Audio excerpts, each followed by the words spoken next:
Hi, I'm Dr. John Langland here at the Steindler Orthopedic Clinic. My specialty is knee and shoulder arthroscopy.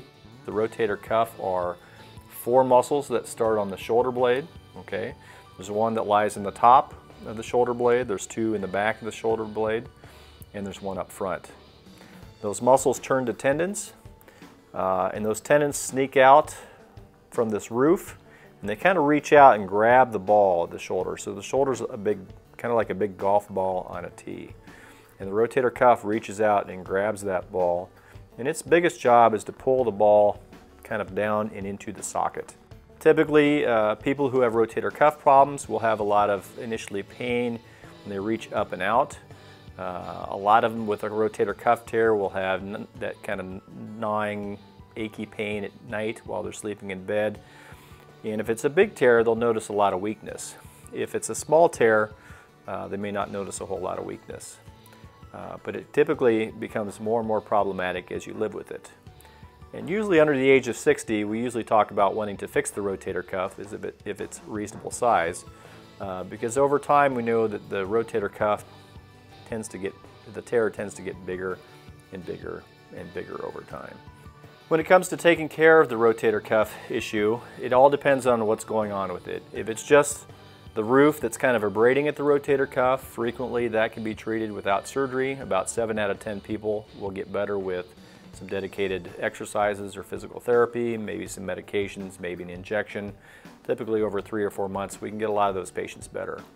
If it's being abraded upon and it's not getting better, occasionally we have to go in and maybe clean out a lot of the inflammation in that area, sometimes take out a little hook of bone that's digging on it. If it's to the point where there's a small tear or even a bigger tear and there's more dysfunction, then we frequently get into the surgical realm. And that's typically outpatient surgery where you come in and go home in the same day. We initially go in and kind of clean out some of the inflammation. If you have those hooks that kind of dig into the rotator cuff, we reach in and we burr away some of those hooks to kind of get rid of things that offend the rotator cuff.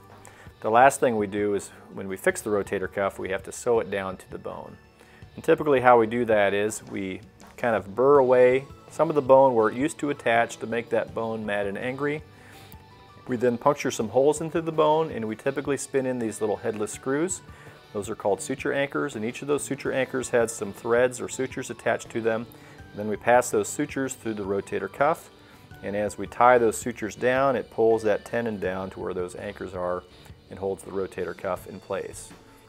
After surgery, most patients are going to start anywhere from 1 to 5 weeks after surgery, depending on the size of tear. But usually a physical therapist is going to be involved with this. As the rotator cuff has a tendency to scar down, the amount of work that we do in there creates a fair amount of scar, and as scar matures, it tightens. So we do lots of physical therapy. It's not uncommon to start therapy seeing them 2 or 3 days a week for the first few weeks. As you get out further, you see them less, but it can be up to about 3 or 4 months of seeing a physical therapist in some cases to recover from these rotator cuff repairs.